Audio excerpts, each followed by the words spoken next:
Having recently moved to an area of Bangkok near the old town, I've been spending some time lately travelling to that part of the city to get better acquainted with it. After crossing over Rama VIII bridge to get there, I am soon greeted by two cultural landmarks, both of which are temple complexes. One is called Wat Sam Phraya, and the other is called Wat Sangwet Witsayaram. Until recently, I knew nothing about either of these places, but over the last few weeks, I've been visiting them frequently to explore them and to take photos there. In this video, I'd like to take you on a tour of these two temples and share some of the photos that I've taken there with you. I hope that I will be able to convey something of the atmosphere of these places to those of you who have not yet visited them. The nearest temple to me is called Wat Sam Phraya. The major structures at this complex were built near the beginning of the Ratanagosin period, so the late 18th or early 19th century.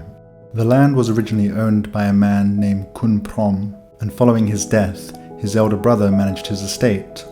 To pay tribute to his deceased brother, the elder sibling originally named this temple Wat Bang Kun Prom. The brothers also had a sister who went on to have 3 sons.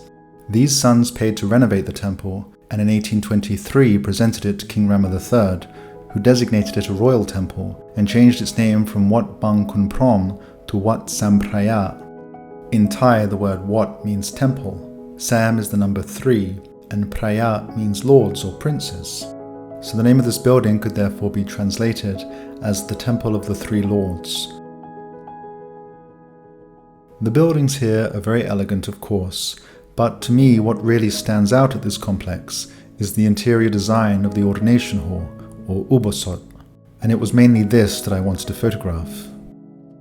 The hall's centerpiece is an image of the Buddha posing in the gesture of subduing Mara.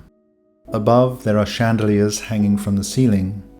The upper walls are decorated in floral patterns, and below the sections between the windows shows scenes depicting offerings of food and drink.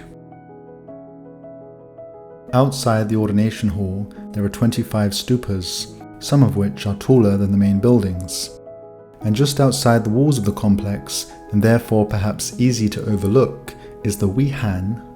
One detail that I like about this building is the writing above the entrance, which explains that in 1984, a high-ranking monk, together with other monks and Buddhists, donated 500,000 baht to renovate both the Buddha and the building.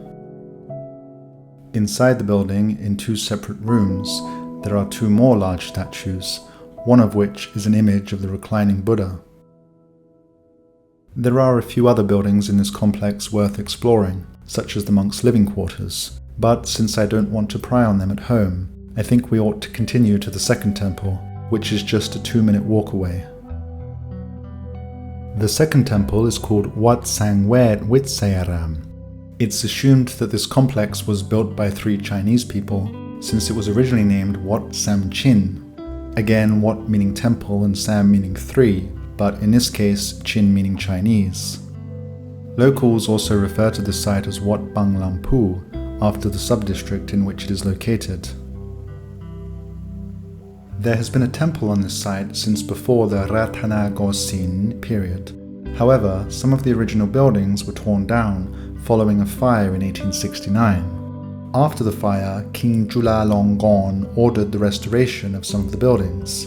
Then, in the early 20th century, during the reign of King Rama VI, additional buildings and structures were added to this complex.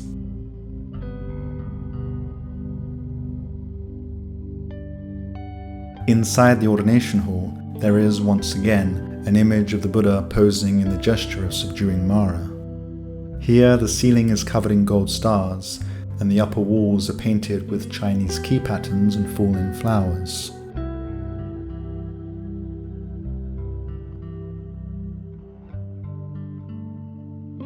Outside the ordination hall, there are pavilions at both the front and rear. Behind the building there is a set of prang-shaped stupas, and behind them you can see the nearby school, which attaches onto this complex. Next to the stupas is a small building which contains some sacred Buddha images. Personally, I prefer the interior of this room as it's very light and colourful.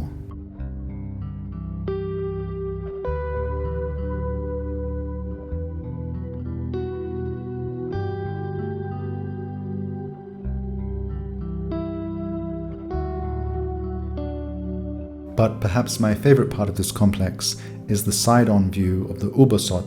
Unfortunately, even with an ultra-wide-angle lens, I'm not able to stand far enough back to get the whole thing in frame. But nevertheless, I still like this more abstract shot of the building, with a part of the pond in the foreground. The pond is filled with a number of frogs, who seemed completely untroubled by my presence. Maybe they were meditating. Some of them looked as though they were struggling to let go of their worldly urges. Elsewhere, the grounds of the complex are very nice to walk around and explore. Near to the exit, there are some places to make merit, to leave donations, and to ask for prayers to be said for loved ones or for former enemies.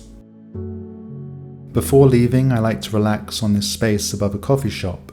It's a nice place to take in the surroundings and to relax after a long day of taking photos under a hot sun. I hope you've enjoyed my tour of two Thai temples and perhaps consider coming to visit one of them someday.